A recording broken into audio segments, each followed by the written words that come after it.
meu nome é Rodrigo Ashikawa, sou economista aqui da Claritas Investimentos e vou passar um pouco aí pelo cenário macroeconômico da Claritas. Começando um pouco pelo cenário internacional, tá? Esse último mês de abril ele foi marcado pelo desempenho negativo das principais bolsas globais e todos esses índices globais apresentando uma queda um pouco mais relevante nesse último período. E os principais destaques ali que a gente tem observado e que acabaram influenciando nessa volatilidade dos ativos de risco foram a discussão relacionada sobre política monetária nos principais países, em especial o Fed nos Estados Unidos. Além disso, também tivemos algumas preocupações com o crescimento chinês por conta de uma alta do caso de Covid-19 na região e a continuidade da guerra da Ucrânia e todos os seus efeitos na parte de inflação e na atividade econômica global. E a discussão desse último mês de abril ficou como que esses vetores impactaram no comportamento das principais variáveis macroeconômicas ao longo desse último período. Então, no lado da atividade econômica, a gente ainda está comentando de um crescimento, de uma expectativa de crescimento ainda positiva para 2022, mas o cenário que a gente tem observado nos últimos meses é de uma acomodação desse ritmo de crescimento. No lado da Europa, a gente ainda se mostra ali uma região muito impactada pelos desenrolares da guerra da Ucrânia, e nesse cenário de commodities, de continuidade da guerra como um todo, a gente tem observado uma deterioração dessas expectativas de crescimento para a região da zona do euro. No caso dos Estados Unidos, os números correntes do mês de abril também vieram um pouco mais fracos do que o esperado pelo mercado, como por exemplo o ISM desse período mostrando uma desaceleração em relação ao mês anterior, e além disso o PIB do primeiro trimestre nos Estados Unidos acabou também frustrando as expectativas do mercado, mas as expectativas de crescimento para a economia americana ainda apontam um crescimento superior a 3% para esse ano de 2022. Na China, as preocupações acabaram aumentando com relação ao desempenho da atividade econômica por lá. A gente teve uma forte repercussão do aumento do número de casos em diversas regiões da China e que levou à adoção de várias medidas de restrições que a gente observou ao longo do último mês. Os efeitos negativos dessas medidas de restrições já conseguem ser percebidas nos dados negativos, nos dados correntes, como por exemplo o PMI Caixin desse último mês de abril acabou ficando abaixo dos 50 pontos pelo segundo mês consecutivo e já está indicando essa retração da atividade econômica local. Por outro lado, a gente continua observando as sinalizações de estímulos vindo das autoridades chinesas, tanto o PBOC, o Banco Central Chinês, como também o governo chinês, acabam prometendo mais estímulos monetários e fiscais para estabilizar o crescimento econômico na margem e entregar a meta de crescimento chinês de 5,5% nesse ano de 2022. Mas esse último mês de abril, como comentamos, um cenário da China acabou ficando um pouco mais nebuloso por conta desses efeitos negativos da Covid-19. Outra fronte de preocupação no cenário internacional ainda fica para o elevado nível de taxa de inflação que a gente tem observado no mundo. E temos ali fatores que ainda acabam preocupando um pouco no curto prazo, como por exemplo a continuidade da guerra da Ucrânia, que acaba pressionando commodities e acaba sendo um vetor de risco para a inflação no curto prazo, e além também da questão de Covid-19 na China, que pode acabar piorando o funcionamento da cadeia de produção no âmbito global. E quando a gente olha um pouco os números correntes desses principais países, os Estados Unidos aí acabaram apresentando uma inflação ao consumidor de cerca de 8,5% e a Europa também mantém níveis elevados de inflação a taxas acima dos 7% em termos anuais e nesse último mês de março. Com isso, a política monetária desses principais países continua migrando para uma estratégia mais restritiva e de combate a esses efeitos inflacionários. O Fed, por exemplo, nos Estados Unidos, já começou o seu ciclo de aumento de juros e provavelmente vai acelerar esse ritmo ali para uma alta de 0,5% na sua próxima reunião. Além disso, ele também deve oficializar a redução do seu balanço de ativos, de balanço de ativos como uma outra forma de retirada de estímulos no curto prazo. E agora a discussão em relação ao Fed fica em torno dos seus próximos passos e se haverá necessidade ou não de uma aceleração adicional desse ritmo de juros, caso a inflação se mostre mais persistente e o mercado de trabalho continue também bastante aquecido. A Europa, por outro lado, ainda segue com um tom de política monetária um pouco mais moderado, acaba sendo uma economia, como comentamos, mais afetada pelo risco da guerra da Ucrânia e que também pode alterar aí a condução da política monetária nos próximos meses. E por fim, na parte de mercados emergentes, a gente segue com um desempenho mais negativo dessas economias emergentes no último mês. O índice MSCI para bolsas emergentes acabou fechando com uma queda de 5,8% nesse último mês de abril, e o cenário tem se desenhado ali para essas economias em desenvolvimento, ainda continua sendo um cenário um pouco misto.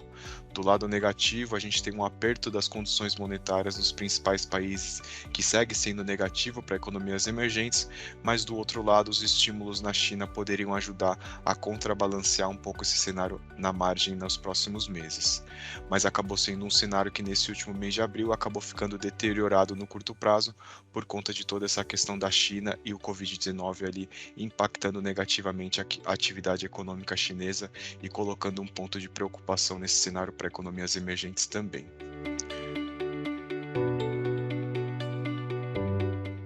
Comentando um pouco no cenário brasileiro, no Brasil o desempenho aí dos ativos de riscos também foi negativo nesses principais ativos e não conseguindo se destoar desse cenário negativo global.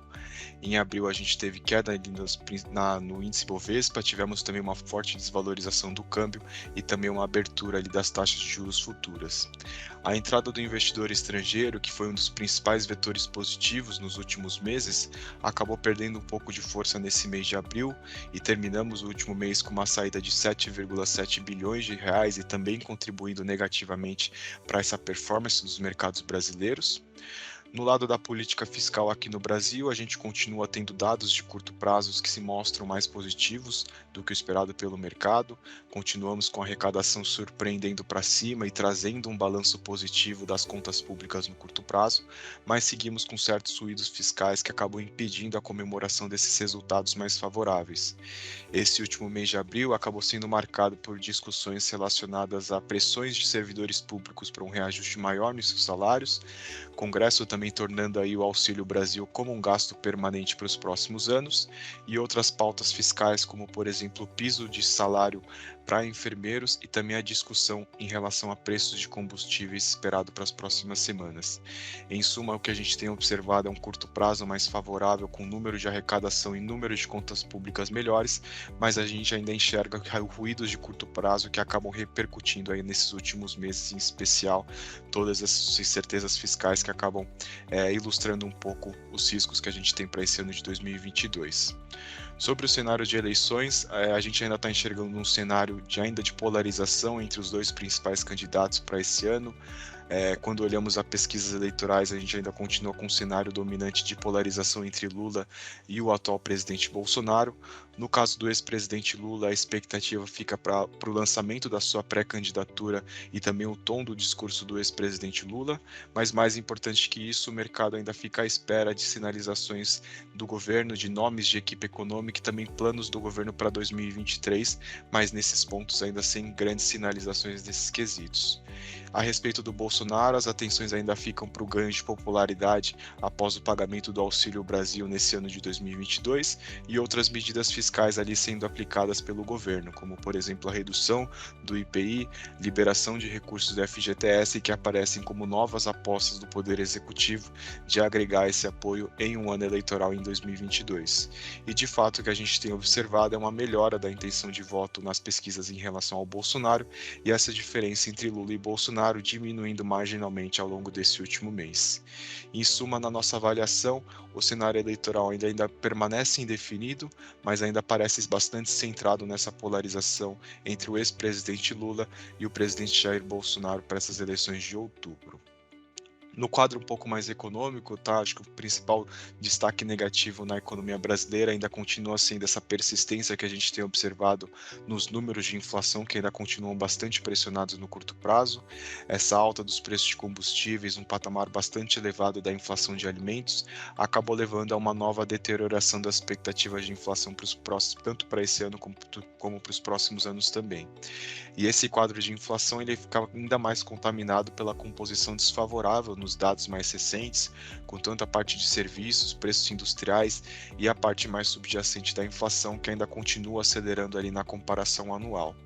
E nesse cenário, o Banco Central brasileiro segue com a sua política de aperto monetário e deverá elevar a taxa de juros aí em 1 ponto percentual na sua próxima reunião para 12,75%, mas a discussão com relação aos próximos passos e as sinalizações para os seus passos futuros ainda são um ponto bastante importante acompanhado pelo mercado, dado que a autoridade monetária já tem indicado a sua intenção de encerrar o ciclo de juros em breve. Mas dado a resiliência dos números de inflação que comentamos, a gente segue esperando ali um Banco Central que apresente uma última alta na taxa de juros de 0,5 ponto percentual na reunião de junho e encerrando com a taxa Selic em 13,25% nesse ciclo de juros na economia brasileira. E por fim, no lado de atividade econômica, as notícias começam aí 2022 um pouco mais do lado negativo. A gente teve uma queda do IBCBR no mês de janeiro de 1% naquela primeira informação desse ano, mas quando a gente olha as informações de fevereiro e de março, as sinalizações ali parecem ser mais positivas, o que ainda estão reforçando um PIB do primeiro trimestre no campo positivo no curto prazo. E além disso, quando a gente olha a perspectiva para o ano de 2022 como um todo, também não se mostram ali das mais negativas. A gente já teve um carrego estatístico muito favorável no final do ano passado e que já ajuda a gente a ter um PIB no campo positivo para esse ano. Por isso a gente enxerga ali uma melhora das expectativas de crescimento para 22, que hoje estão girando em torno de 0,6 a 0,7%. Mas, por outro lado, a incerteza eleitoral, o cenário externo um pouco mais desafiador e o elevado nível da taxa de juros aqui no Brasil ainda colocam vetores baixistas para a expectativa de crescimento para 2023, por isso que as expectativas na pesquisa Focus para o PIB no próximo ano acabaram se deteriorando de 1,5% e agora indo para patamares de 1% recentemente. Obrigado e ficamos à disposição para informações adicionais.